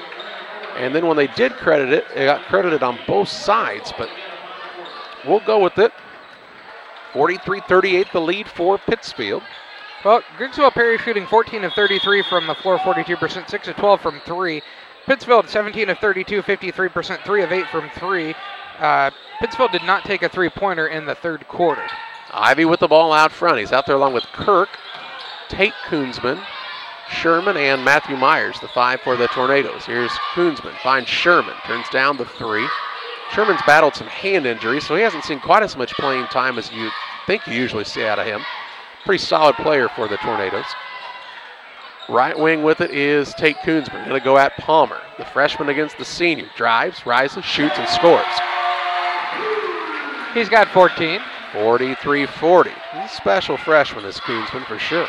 Sakis have Priest, Palmer, Tomhave, Shaw, and Guthrie to start this final quarter. Kirk out pestering Palmer to Priest. Priest will work it on the right wing over to Palmer. Nearly hit Brad Tomhave in the head. Now to Cade Tomhave, right side for a 3, left alone. He could not buy one now. The ball loose on the court, and Palmer comes out of there with it. Down low to Priest, who rises, shoots, and scores. Nice find by Palmer. 45-40 Pittsfield, 6:50 to play. Koonsman with the basketball to Ivy. Ivy's got Shaw on him. Does he want to expose that matchup? Step back 3, good. Ivy from downtown. Ivy with 19. 45-43, 6:35 to play. On the Trash Queen scoreboard, Palmer spins away from the double team. He's full speed ahead into the front court. Rises, shoots, scores. He's just as hot for the Sakis. He's got 11. 47-43. Koonsman with it into the front court. He goes at Palmer, crosses over, rises, shoots, scores. Defense optional. 47-45 with 6:10 to play. Back and forth battle here. Both teams wanting this victory. Tomhave to Guthrie, down low. Ball knocked out of bounds at the last second by Ivy. It'll stay with Pittsfield underneath. Allow Tucker Koonsman to check in for the Tornadoes as Sherman takes a chair. Without it being tipped there, it would have been probably a basket for Shaw. Inbounds comes into Guthrie, goes down with it, and a foul called. Just needed to go right up that time if you're Guthrie. It's going to be Myers' second and the team's 6th. It'll be ball out of bounds underneath the basket to Pittsfield. Palmer to throw it in now with 6:01 to play. 47-45 advantage for the Sakis. Inbounds pass comes into Tomhave. He'll work at free throw line to Guthrie. Skips it over to Priest. Priest couldn't get free for the shot. To Guthrie. Right wing to Palmer. Palmer for a 3. Too hard back iron. Rebound Shaw keeps it alive. Saved in by Priest. But right into the hands of Koonsman. Off to Kirk, who wants to drive into the front court. Didn't have numbers. Has to pull it back out. Ball comes to Koonsman. Out to Tate Koonsman on a drive. Right side Ivy looking to get free. To Tucker Koonsman. Left side Kirk. 5:35 to play. Ball kicked by Priest. It'll stay with GP, this time on the sideline. 5:34 to play in this one. 47-45 advantage for the Sakis on the Trash Queen scoreboard. Everybody on the edge of their seats here. Tate Koonsman with the basketball on the bounce out front. Works off of the screen from Myers. Drives in the corner Ivy. Didn't get a clean catch, so had to put it on the court. He'll work it out to Tucker Koonsman. Koonsman off the screen. Has picked up the bounce. Works it to his brother Tate Koonsman with 5:15 remaining. Tornadoes looking for a lead with a 3, a tie with a 2. Koonsman wants to drive at Tomhave. Rises, shoots, missed it long. Rebound Priest with it. Hands it off to Palmer. Palmer will look to bring it up for the Sakis, who have a 2-point lead in the basketball with 5 minutes to play. Priest, a ball fake. Ball tipped. It is loose on the court. Guthrie down there fighting for it. Finds Shaw. Shaw patient. Spins, shoots, fouled by Ivy. 2 shots for Shaw. Ivy's 3rd, team 7th. Shaw to the free throw line where he is 1 of 2. He's got 9. 47-45 the score. Pittsfield with the 2-point lead. 4:52 to go in the ball game on the Trash Queen scoreboard. Shaw shooting a couple. And his first is up, and it's good. Give him 10. Tomhave sits down. Thomas in for Pittsfield. What was Coach Bradshaw upset about there, Charlie? That his team did not get on the floor after that loose ball. That's what I thought he had said, but... And the second by Shaw is also good. Give him 11. 49-45. Lead back to 4 with 4:50 remaining. Tate Koonsman with the basketball for GP. When you've got shooters like GP has had tonight, 4 points is not. They're 7 of 13. They're shooting better from 3 than they are from 2 by a significant margin. And have been very, very good here in the second half from the three-point line. Kirk with the ball at the free throw line, works in the corner to Tucker Koonsman. Out to Tate Koonsman with 4:30 remaining. Koonsman going to try to break down Palmer off the dribble, and a timeout called for GP. We'll keep it right here. 49-45 advantage for the Sockies over the Tornadoes. Tornadoes with their second timeout of the night, I do believe. Memory serves me correctly. Who do you want to give the spare point to on Griggsville, Perry? Kent Hawley. He's down there doing a good job, and I think he deserves it. What happened earlier, if you're just joining us, was Guthrie was at the free throw line for Pittsfield, made the first, missed the second. It took a while to put the point up for Pittsfield. When they did put the point up, they put it up for both sides, and somehow that score has stood to this point. 49-45. The lead for Pittsfield right now, officially, because that's what both books have. Well, or at least it's what the official book had, which means you have no recourse. Yep, which is the official book of being official. Koonsman will inbound it to Tate Koonsman, who will bring it up for the Tornadoes. Has the ball top of the key. Works it over on the left side. Now ball knocked away by Priest and stolen away. 10th turnover on Griggsville. Perry Priest with really long arms. 4:07 to play in this contest. 49-45, the advantage for the Tornadoes. Cooper Priest, or for the Sockies, I should say, against the Tornadoes. Priest with the ball to Palmer. Right wing over to Thomas. Thomas free throw line, Shaw. Shaw in a pickle there. Ball thrown out front, run down by Thomas to Palmer. Puts his heads on it. It's stolen away by Koonsman. Koonsman with the larceny. Layup at the other end is good with a lot of contact. No call either way, and it's 49-47. The lead for Pittsfield down to 2. Into the front court, Priest to Guthrie. Down to Shaw, had trouble with the catch. Trying to go up with it, missed the shot. Rebound down to Kirk for Griggsville Perry with 3:27 remaining. Ivy will walk it up for the Tornadoes. Works it to Koonsman, to Ivy for the 3, and the lead good from downtown. Ivy with another tray makes it 50-49 GP. Ivy with 22. 3:13 remaining. Into the front court, ball to Thomas. He'll work it out to Palmer. Left side, Priest had trouble with the catch. On the baseline, it goes to Shaw. Palmer, top of the key, Thomas. Looks right side to Priest, trying to answer. 3 is good from downtown. And then a whistle and a timeout given to Brad Tomhave. 2:54 remaining, 52-50. Pittsfield on top of Griggsville Perry. Back with you after this. As the year starts to come to an end and families enjoy more time indoors, Cascom realizes you need reliable internet, great television, and a reliable home phone service. So from now until the end of the year, Cascom will be offering an amazing deal on its triple play bundle services. Call today and get internet, Broadvision TV, and VoIP phone for only $99 a month for 6 full months. Call us today at 1-800-252-1799. No contracts or install fees. Some restrictions may apply. When you or your family are feeling under the weather, you can count on Illini Express in Pittsfield. Illini Express is a walk-in clinic located on the south side of the Pittsfield Square and is open 7 a.m. to 7 p.m. Monday through Saturday. $75 is the charge and can be billed to your insurance. Children must be at least 18 months old. Illini Express opens 7 to 7 Monday through Saturday, and on major holidays 7 a.m. to 11 a.m. Illini Express, a partner of Illini Community Hospital in Pittsfield. 2:54 remaining in this one, 52-50, the advantage for Pittsfield on top of GP. Sockies just retook the lead and then called the timeout. Tornadoes, what are they in the second half from three-point? They were 3 of 8, and now they're 8 of 14. So that makes them 5 of 6. 5 of 6, pretty good from the three-point line, eh? Here's Kirk with the ball left side. Works it out to Ivy. Ivy thought about the 3. He's really feeling it right now. He'll put it on the floor. Pull it back out for a 3. Good. Ivy absolutely red hot. 53-52 GP. He's got 25. 2:27 remaining. Tomhave with it, right side to Priest. Couldn't get free. To Tomhave, over to Palmer. Palmer with the catch there. Patient to Priest. Left side, 3, answer, too hard. Rebound, Guthrie gets the board, goes back at the rim and scores. 54-53 Pittsfield. With 2:09 remaining on the Trash Queen scoreboard. 10th lead change. Now the ball got loose into the lobby, and here it comes back out of there. Just kept going. Who needs to stop? Koonsman with the basketball. The Tornadoes, you got to find Ivy here, don't you? I would have to think. You can't even stand next to him without getting burned right now. Now Koonsman going to try a drive, pull-up shot, good. Koonsman another 2. He's got 20. 55-54, and a timeout whistled for GP.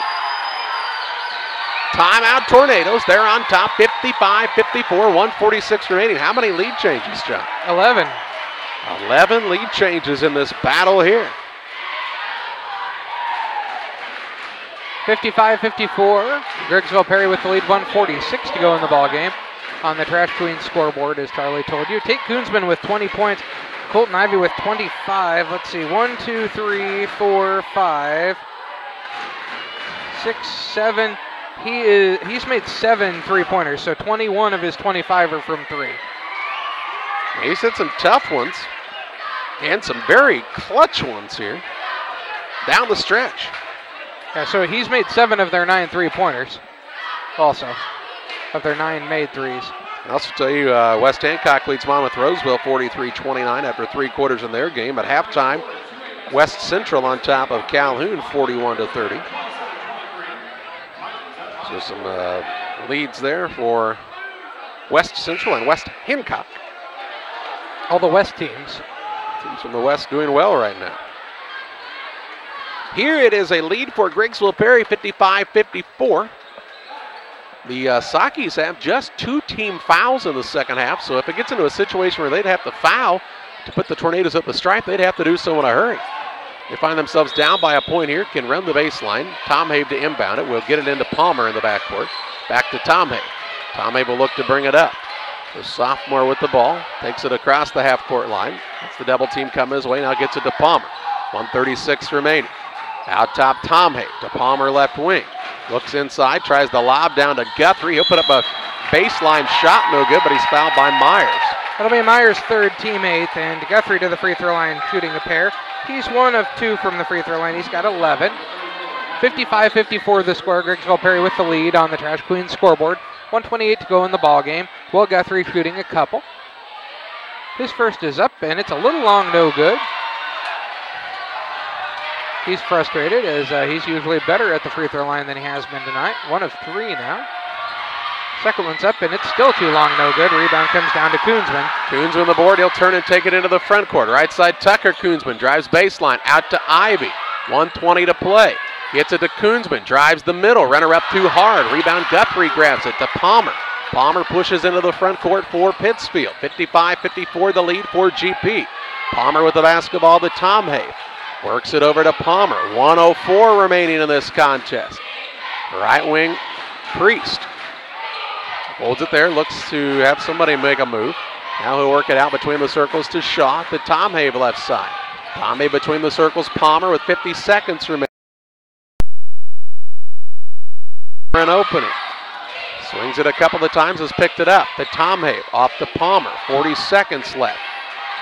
He tries the dribble drive inside, runner up, shot no good. Rebound Shaw, puts it back up, count it, and 1 for Isaac Shaw. Shaw with 13, that'll be the 12th lead change as the Sakis lead 56-55. Foul was going to be the 4th against Matthew Myers, team 9th against Griggsville Perry. And Shaw to the free throw line, he is 3 of 4, he's shooting 1. Shot up is good for him, give him 14. Pittsfield will now call a timeout. They lead 57-55. 34.9 seconds remaining. Todd Bradshaw needs to calm down or he is going to get a technical as he was right in the face of the official calling the timeout there. He was not happy with the foul was called. The Sakis have only been whistled for 2 fouls in the second half compared to 9 for GP. But if this comes down to a situation where Pittsfield would have to put the Tornadoes to the free throw line, John, you would have to have Pittsfield get a lot of fouls in a hurry. You would, and if that were to happen, you'd be wanting to foul Matthew Myers as he's 0 of 4 from there. But 57-55 the score. Pittsfield with the lead, 34.9 to go. Have to think it's going to Ivy, don't you? Oh, you would have to think so. Talk about what he's done tonight. He's got 25 points on the night. He's got 7 made three-pointers. How many points in the second half? They had 8 at half. So 13 in the second. He said 21 points. He's got 25. Oh, 17 points in the second half. He's got 21 points just from the three. Pretty impressive night for the senior Colton Ivy. He's had a pretty rough go at things personally. Lost his mother here just maybe a month and a half ago. So I like to see positive things happening for that young man for sure. 34.9 seconds to play. Clock is still not running. Now it starts. Didn't run for a whole second. Ivy away, shot no good. A rebound down to Guthrie. Ball knocked loose. Still loose. Goodness, still it's loose. rough down there. It'll be Pittsfield ball on the alternating possession arrow. They're at 27.3 seconds to play. 57-55 the lead for Pittsfield. Priest will check in for the Sockies. Leedy in for the Tornadoes. And Leedy coming in now. Okay, there you go for Matthew Myers. He hadn't taken anybody out yet, so. 27.3 seconds to play. Sockies up by 2, have a length of the court to go, cannot run the baseline. Tom Habe to inbound it. Will get it into Palmer. Palmer with the ball with 25 seconds left. To Tom Habe still in the backcourt. Back to Palmer. Palmer will look to bring it across. Still yet to cross the half-court line. Now is grabbed by Tucker Koonsman, and Palmer will shoot 2. Koonsman second, team 10th. Palmer 57-55 the score. Pittsfield with the 2-point lead. 17.7 seconds to go in the game. Charlie, this is a lot more like the old Pittsfield Griggsville Perry games. Down to the wire. The last several years have kind of been a runaway for one team or the other. First one up by Palmer is good. Give him 12. Pittsfield leads by 3 now. 58-55. He's thought about putting Thomas back into the game. They were just kidding. They want him to do it on the second one so they can get the press set up. Second one is good as well by Palmer. 59-55. Palmer with 13. Thomas sits down Priest. 17.7 seconds to play. 59-55 Pittsfield. Koonsman will look to bring it up. Has picked up the ball with 15 seconds. Gets it to Ivy. He's fouled by Thomas. Smart move. Thomas is first, team third. Nothing wrong with that. You just got to make sure. Yeah, Todd Bradshaw wanted to know if he was shooting or not. Well, pretty smart by Ivy, though, to heave it towards the basket. Why not? See if you can get that call. Yeah. Well, and as hot as he's been, he might have made it. No kidding. 14.4 seconds to play. 59-55 advantage for the Sockies. Now the referee still having a conversation with Todd Bradshaw on the sideline. Koonsman will inbound into the backcourt to take Koonsman with 13. He'll work it against Palmer. Right side. Crosses over. Drives in. Runner-up off the glass is good. With 7.5 seconds left. He makes the layup. He's got 22. Makes it 59-57. The Socky lead is down to 2. It's a 1-minute timeout. We'll take 30 seconds of it. Back with you after this. Geared Up is your local choice for custom apparel and awards. No matter the season, sport, or event, we've got the gear to make it a success. Ask us about our fundraising program, available to all schools, businesses, and community organizations. Check us out online at www.wegearyouup.com or call 217-473-6290. That's 473-6290 for Geared Up, custom apparel, and awards. 7.5 seconds remaining in this contest. The lead is 2 for Pittsfield, 59-57 on the Trash Queen scoreboard. Trash Queen for your residential or commercial trash pickup. They are serving the entire area with great personal service for you. They can also help you with roll-off dumpsters and much, much more. Give them a call, 217-320-4320. That's 320-4320 for Trash Queen. Check them out on Facebook. Carla, if I understood the bench calls correctly, the Sockies with 2 timeouts, Griggsville Perry with just 1 left. Should there be a tie-up, GP has the possession area. Inbounds pass. Tom Habe trying to get it in. He will get the ball into Guthrie, and he's fouled with 6.1 seconds left. He'll shoot 2. with Pittsfield up by 2. Tate Koonsman's second, and to the free throw line goes Will Guthrie. He's 1 of 4 from there. He's got 11. He'll be shooting a pair.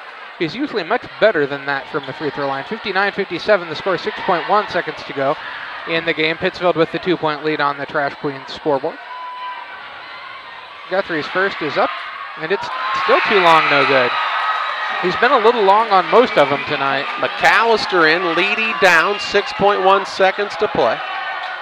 Guthrie needs this one to make it just a 3-point game.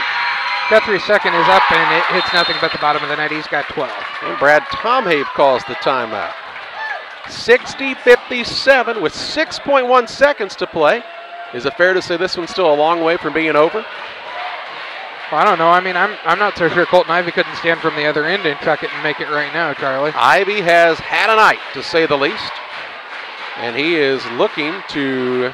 He'd probably get fouled and make the free throw. I would say he or Koonsman, your guys to look for here. If you're the Tornadoes, wouldn't you agree? Koonsman's got one three-pointer made on the night in Tate Koonsman. Tucker Koonsman also made 1 3. Colton Ivy's made 7. Ivy has been very, very good tonight. 6.1 seconds to play. Timeout was taken by Pittsfield. Are they down to 1 timeout, John? I believe each team with 1. I believe they're both full. Length of the court to go. Cash Kirk will be the man to throw it in. Sockies are not going to pressure the inbounder, but they're going to double everybody else. They could foul in the backcourt. Just can't get a foul on it. Here's Koonsman. He is fouled with 2.2 seconds remaining. It'll be Tom Have's second, team 4th. I've never seen that on this clock down here, John. It said 6.1 still. On the other one, it said 2.2. Huh. I've never seen the scoreboards not agree with one another, but they did just put in the wireless system here at GP. And that could be. And now Todd Bradshaw wants the timeout. 2.2 seconds remaining in the contest. Both clocks do now read 2.2 seconds. Tornadoes take the timeout. They have a single timeout remaining. Oh, they do? Okay. There have been how many lead changes in this game, Tornadoes John? have no timeouts left now. No timeouts for the Tornadoes. How many lead changes, John? 12 lead changes. 12. A dozen lead changes in this game, and the game has never been more than, 6 points? Never been more than 6 points either way. It was actually a 6-point lead, well, kind of a 6-point lead for each team in the third quarter, as the score discrepancy actually would have made it a 5-point lead for Pittsfield, but that's kind of neither here nor there. The Tornadoes are down to no timeouts, so they have to get it in. 2.2 seconds, the ball will be right at half court here. Right at half court as they come out of this timeout. Pittsfield trying to escape with their 3rd victory of the season. GP trying to force overtime to see if they can get their 2nd victory of the year. Guthrie this time will guard the inbounds man. He's 6'6" junior. A big, long-armed fella. He and the official have a little chat. The referee said, is that where the ball's going to be? And he went, no, it's going to be a little further up. Inbounding it will be Tucker Koonsman, Inbounds pass coming. Comes into McAllister. McAllister will dribble. Shot up is on the way, and it is off the front of the rim. No good. Got a good look. Hit the front of the rim, and the final of this one is a 60-57 win for Pittsfield as they come back in this contest to beat Griggsville Perry. Final, the 60-57 win for the Sockies in a battle here at the Nick in Griggsville. The fans on hand were treated to a good one tonight, as were you who've tuned in on Central Illinois Sports. McAllister got the ball, probably wasn't the number one option. It looked like they were trying to get it to Koonsman out there for a final heave. He couldn't get it to go. And the Sockies escape with a victory. Fun one here. We'll wrap it up on the postgame show. We'll visit with Pittsfield head coach Brad Tomhave. And John's got some final stats coming your way as well following this timeout on Central Illinois Sports. At Country Financial, we know everyone's situation is unique, and we believe that even the biggest goals start with simple steps. So when it comes to protecting the things you love and planning for the future, don't get overwhelmed. Get started today with John Hibbert, your Country Financial agent in Camp Point, Illinois. That's John Hibbert, your Country Financial agent. Call 217-593-6819. John Hibbert, Country Financial, 217-593-6819. Fellowship of Christian Athletes is an international and local organization that provides support for our athletes and coaches in the area. Small groups called huddles meet regularly in our schools and communities to build strong relationships. Todd Sweatman is our area director for Western Illinois.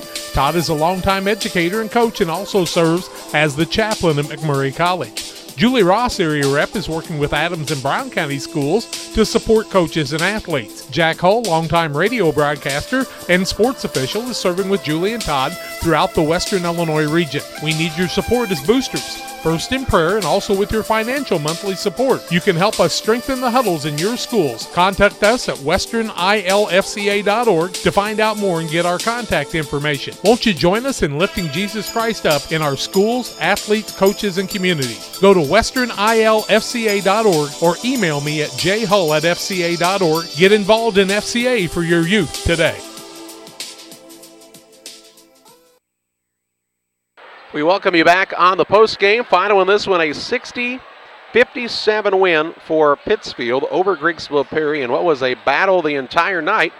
The Sakis led 14-13 after one. Tornadoes had a 1-point lead at the half, 25-24. It was Pittsfield by 5 after 3, 43-38. And the final in this one, 60-57. As Dalton McAllister's three from just beyond the volleyball line in the front court hit off the front of the iron, and the Sakis survived for their third victory of the year. They moved to 3-5. GP drops to 1-8. 12, count them, 12 lead changes. Ties at 2-5-20, 33-37. Turnovers 14 for Pittsfield. GP with just 10 turnovers on the night. And John, just a hard-fought game by both teams and a fun one here on this Tuesday night. It was crowded, Jim, and that makes it a pretty good game here, Charlie. And the Nick is a place that really gets rocking and rolling when you get a lot of people in here.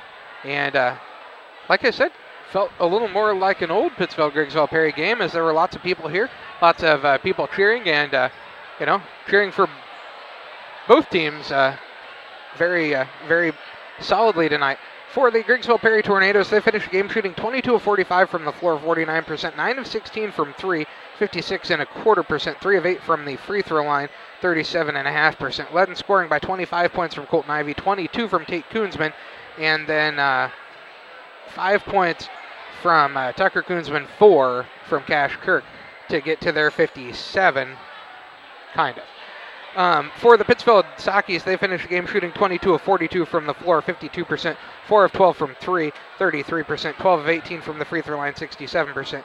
Led in scoring by 14 points from Isaac Shaw, 13 from Jack Palmer, 12 from Will Guthrie, and 10 from Cooper Priest. Also 5 points off the bench tonight for Cade Tomhave. Also 6 points on the night for Noah Petty, as he really played well when he was in the game too. That he did, John. He did a nice job. Let's take a break here. We'll visit with Pittsfield head coach Brad Tomhave following this. As the year starts to come to an end and families enjoy more time indoors, Cascom realizes you need reliable internet, great television, and a reliable home phone service. So from now until the end of the year, Cascom will be offering an amazing deal on its triple play bundle services. Call today and get internet, Broadvision TV, and VoIP phone for only $99 a month for 6 full months. Call us today at 1-800-252-1799. No contracts or install fees. Some restrictions may apply.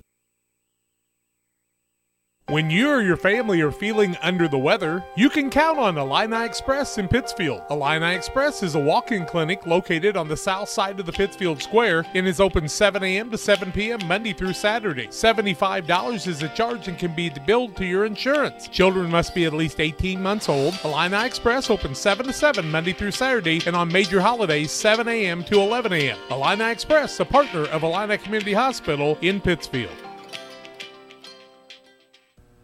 Geared Up is your local choice for custom apparel and awards. No matter the season, sport, or event, we've got the gear to make it a success. Ask us about our fundraising program, available to all schools, businesses, and community organizations. Check us out online at www.wegearyouup.com or call 217-473-6290. That's 473-6290 for Geared Up, custom apparel, and awards.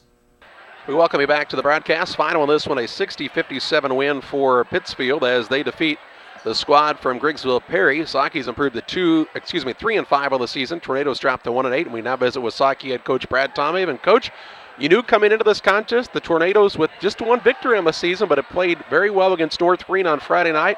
And Todd Bradshaw always has his team playing very, very hard. They're a young squad, but they are really competing well each and every night. And you knew you'd have your hands full coming into this one. Yeah, for sure. They tough place to play. I mean, it's always a tough place to play. They do a nice job of getting ready and getting prepared to play. And they had two kids that were absolutely stroking it tonight. I mean, they were really tough to guard. We threw a couple different looks at them defensively. We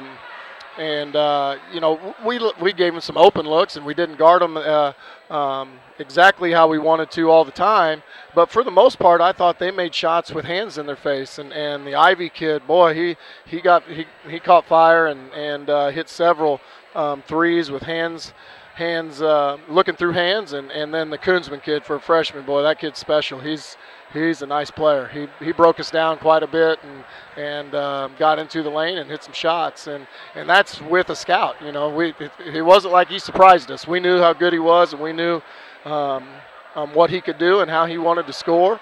You know, and he did it. So give them credit. But our guys made plays. Our bigs had a big, Shaw and Will, and I tell you, even Big Noah came in and gave us a big spark there in that third quarter, and we knew we could probably get our mismatches were down inside the lane, and if they were going to play the zone, we felt we could get it to the middle and then exploit them with a little high-low with our height, and our guys did a nice job of recognizing it, getting it to the middle, and then making a pass for a score, and then ultimately catching it and scoring it. You know, we've gotten good looks, I think, through the year. Just haven't been able to finish, haven't been able to make a lot of baskets down there. So tonight they did. So situational stuff at the end of the game. You know, I don't know how many times those guys have been in that situation and really understood what we were trying to do with only having 2 team fouls there in the fourth quarter and trying to play a little clock game. So now they know. Now there's no excuse that they didn't know. And that's something, listen, that's something we haven't practiced. Got to do so many other things, But now they have an idea. Now they have a feeling of what we wanted to try to do, late game situation defensively, and it works. So, just happy for the kids. But I told them, just like I left you guys on Friday, saying, we got to be a better practice team. That still holds true tomorrow. We're going to enjoy the win. Never going to apologize about it. But this doesn't mean anything. It gets flushed down the toilet in the morning if we come out tomorrow and we don't win practice tomorrow. That's where the strides come, and I really like the excitement. The kids were really pulling for each other, and a lot of fist pumps and excitement going on out there when we made some big plays. And at the end of the game, when the buzzer went, we have to see that tomorrow, and then that's when these guys can start making some more strides. And they're real close, and like I said Friday, all of them have great attitudes. They're fun to be around, and they're just learning. They're learning a lot. They're getting a lot thrown at them right now. Still lots and lots and lots to work on to get better. But they're going to come in, and we're going to see if we can go 1-0 tomorrow at practice. It's fun to see how roles kind of change throughout the season, and you see a leadership role and a senior really developing with Jack Palmer, who has had some trouble with turnovers at different times, but he's also hit some really big shots for you throughout the year. And there was a little stretch there, I think early fourth quarter, where it was back and forth, and Jack hit a couple really tough shots. We've been really preaching with Jack. Jack can shoot it. He's got the ability to get to the lane, and I think that's where he's the best, is when he can get into those spots inside the lane and down on the short corners and hit those little jumpers. And he's got the ability to go by somebody on the bounce and then distribute if he needs to. It's when we try to do it from 35 feet where we run into problems. But he took a shot there in the first quarter, or the first half, where it was a little running floater off 1 foot. Wasn't really in the repertoire. You know, we don't practice that shot a lot. And we spent a lot of time in the last few practices working on getting to those spots and popping your feet, jump stopping straight up and down, making a shot or making a pass. He did that in the second half for, I think, 6 or 8 points, huge points. But it was good to see him transition that into gameplay. And, you know, he's one of our hardest workers, and he loves to play. And so I'm happy for Jack, and it was nice to see him put himself in a position to be successful offensively. And we needed it.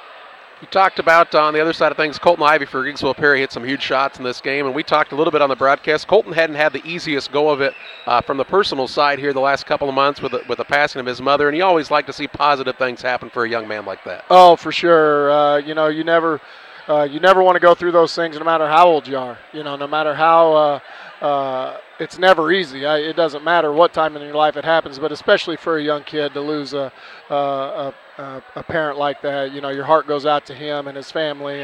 And so I'm glad to see him make some baskets tonight. I'm just glad he didn't make one more. You get back to the gym a couple of days, and then you go to Whitehall, and North Green High School is a tough place to play. Speaking of people who get their kids to play hard, Brett Berry always has his kids fired up, ready to go. He does, and we traditionally don't play well down there, and it's a lot to do with what he does to us. He does a nice job, so we're going to have to be ready to play.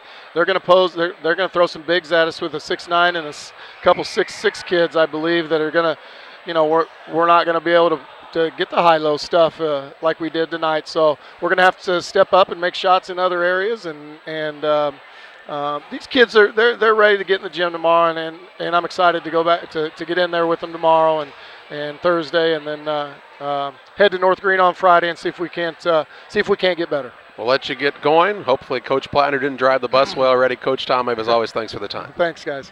That's Saukey head coach Brad Tomei. Final on this one, a 60-57 win for Pittsfield. Saukeys improved to 3-5. Tornadoes dropped to 1-8. We bid you farewell from the Nick in Griggsville on Central Illinois Sports, streaming live on YouTube, also on Mixler.com. We're back with you on Friday night as the Saukeys take on the North Green Spartans from North Green High School in Whitehall. Until then, so long. Thank you for tuning in. It's another Central Illinois Sports presentation.